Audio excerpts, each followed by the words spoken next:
오늘 이야기의 출발점은 전망이 아닙니다. 이익이 얼마나 늘 수 있느냐가 아니라 어디까지 커질 수 있는 기업인지, 즉 이익 성장의 물리적 상한부터 확인하는 겁니다. PER 논쟁의 뿌리는 여기에 있습니다. 먼저 전제부터 깔겠습니다. 효성중공업의 전력기기 사업은 구조가 아주 명확합니다. 초고압 변압기와 GIS 중심, 주문부터 생산, 납품까지 리드타임이 매우 긴 산업입니다. 그래서 이 산업에서는 한 가지가 절대적입니다. 캐파가 곧 매출과 이익의 상한입니다. 수요가 아무리 강해도 공장이 없으면 실적은 늘지 않습니다. 이 전제를 놓고 지금 효성중공업의 캐파 중과 계획을 하나씩 보겠습니다. 가장 중요한 건 미국 멤피스 공장입니다. 북미 초고압 변압기 핵심 생산 거점, IRA 이후에는 전략적 요충지죠. 여기서 기존 대비 약 50% 캐파 증설이 진행 중입니다. 신규 공장 신설이 아니라 기존 공장에 생산 라인을 추가하는 방식입니다. 일정은 이렇게 정리됩니다. 2024년부터 2025년까지 설비 투자와 증설, 2026년부터 본격 가동, 2027년에 풀 효과 반영. 여기서 가장 중요한 포인트는 이겁니다. 이 증설은 미래 수요를 땡겨서 만든 캐파가 아닙니다. 이미 확보한 북미 수주를 처리하기 위한 캐파입니다.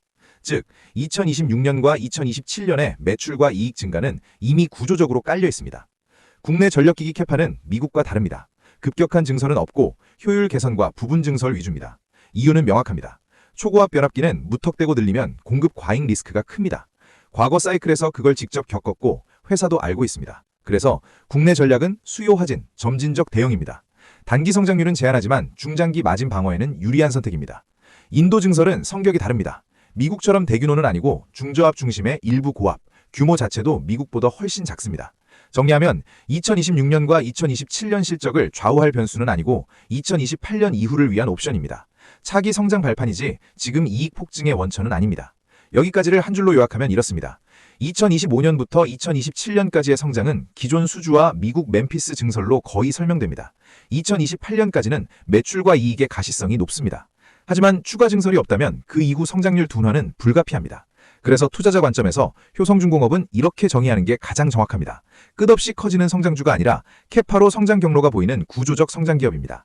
2026년, 2027년 이익 증가는 구조적으로 설명 가능하고 2028년 이후는 추가 캐파 결정 여부가 핵심 변수입니다. 성장률이 둔화되면 PER이 하향 안정화되는 건 악재가 아니라 사이클 기업의 정상적인 궤적입니다. 효성중공업의 성장은 스토리가 아니라 공장 면적과 설비 숫자로 설명됩니다. 그래서 이 기업의 PER은 꿈이 아니라 캐파가 결정합니다. 자, 이제 다음 질문으로 넘어가겠습니다. 그럼 캐파 기준으로 보면 2028년이 이익의 피크일까? 이건 전망이 아닙니다. 감정도 아닙니다. 이익 성장의 물리적 상한이 어디까지 열려 있느냐를 따지는 질문입니다. 왜 캐파 기준 분석이 중요한지부터 짚고 가겠습니다. 효성중공업 전력기기 사업은 주문형 산업입니다. 초고압 변압기와 GIS 중심, 리드타임은 18개월에서 30개월. 이 구조에서는 한 가지가 명확합니다. 캐파가 곧 매출과 이익의 천장입니다. 수요가 아무리 강해도 공장이 없으면 실적은 못 늘어납니다. 그래서 PER 논쟁의 끝은 항상 캐파입니다. 그럼 지금 확정된 캐파 증가 타임라인을 정리해보죠. 핵심은 미국 멤피스 공장입니다. 기존 대비 약 50% 증설, 2024년부터 2025년까지 설비 투자, 2026년 본격 가동, 2027년 풀캐파 효과. 이 증설 하나로 실적 흐름은 이렇게 설명됩니다. 2026년 기존 수주의 증설 초기 효과가 더해지고 2027년 증설 효과가 가장 크게 반영되고 2028년 증설 캐파가 완전히 실적에 녹아드는 해. 즉 2028년은 현재 계획된 캐파의 완전 수확 구간입니다. 그럼 국내와 인도 증설까지 같이 보죠. 국내는 대규모 증설이 아닙니다. 효율 개선과 부분 증설 위주, 이익 성장률을 바꿀 정도는 아닙니다. 인도 역시 중저압 중심, 규모는 작고 성격은 옵션입니다. 2028년 이후를 위한 포석이지 2026에서 2028년 이익 피크를 끌어올릴 만큼은 아닙니다. 그래서 국내와 인도를 합쳐도 결론은 바뀌지 않습니다. 이제 구조가 보입니다. 추가 대규모 증설이 없다면 2028년은 지금 구조에서 가장 높은 이익이 찍힐 수 있는 해입니다. 이걸 시나리오로 나누면 이렇습니다. 시나리오 A, 추가 증설이 없는 경우 캐파가 증가하고 멈추고 매출 성장률은 둔화됩니다. 이익은 유주되거나 완만하게 증가합니다. PER은 자연스럽게 하향 안정화됩니다. 이 경우 2028년은 단기 이익 피크입니다. 시나리오 B, 추가 증설이 결정되는 경우 투자 결정은 2026년, 2027년, 실제 가동은 2029년, 2030년입니다. 그러면 2028년은 피크가 아니라 숨고르기 구간이 됩니다.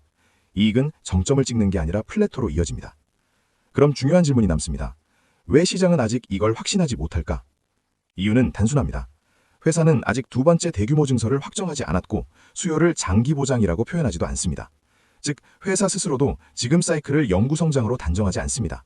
이 태도가 PER이 45배에서 더 확장되지 않는 이유입니다.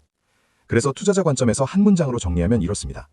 캐파 기준으로 보면 2028년은 지금 구조에서 가장 높은 이익이 찍힐 수 있는 해입니다. 그 이유는 수요의 문제가 아니라 증설 결정을 하느냐 문제입니다.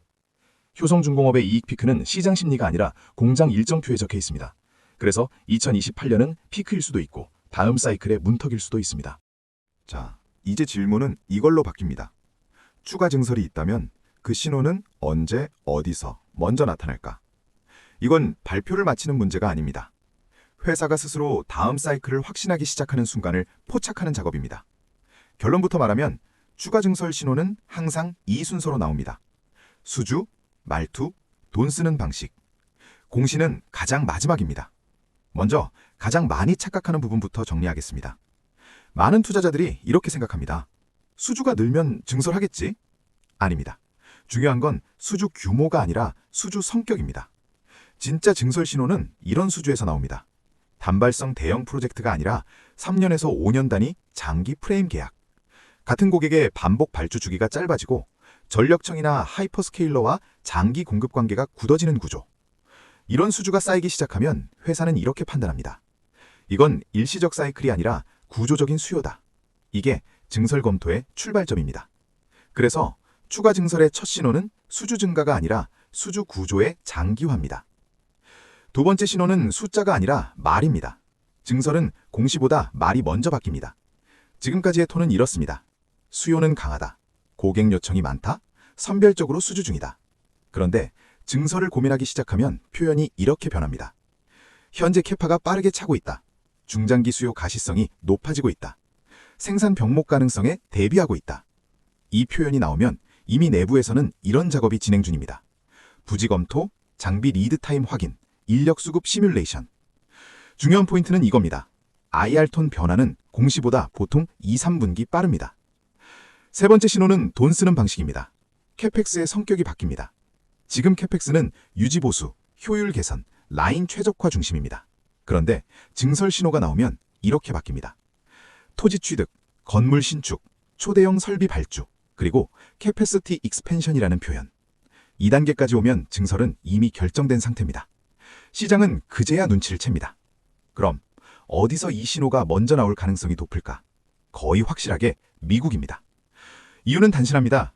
북미가 수요의 중심이고 IRA와 전력망 투자 정책이 지속되고 있고 로컬 생산 요구가 강해지고 있고 이미 멤피스 공장을 운영해본 경험이 있습니다.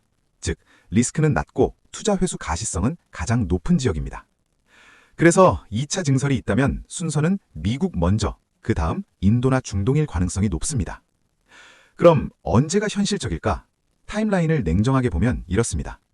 2025년에서 2026년 수주 구조를 확인하는 구간, 2026년 하반기 IR톤 변화가 나올 수 있는 시점, 2027년 캐펙스가 구체화될 가능성, 실제 가동은 2029년에서 2030년, 즉 2026년은 증설을 믿어도 되는지 판단하는 해고 2027년은 결정을 했는지 확인하는 해입니다. 그래서 투자자 관점에서 핵심은 이겁니다. 2028년 이후 성장은 수요가 아니라 증설 결정을 하느냐의 문제입니다. 그리고 그 신호는 실적보다 먼저, 주가보다 훨씬 먼저 나옵니다. 숫자가 아니라 수주 성격, 말투, 캐펙스 항목에서 먼저 보입니다. 추가 증설은 갑자기 발표되지 않습니다. 수주가 길어지고 말이 바뀌고 돈의 쓰임이 달라질 때, 그때는 이미 결정돼 있습니다. 자, 이제 마지막 질문입니다.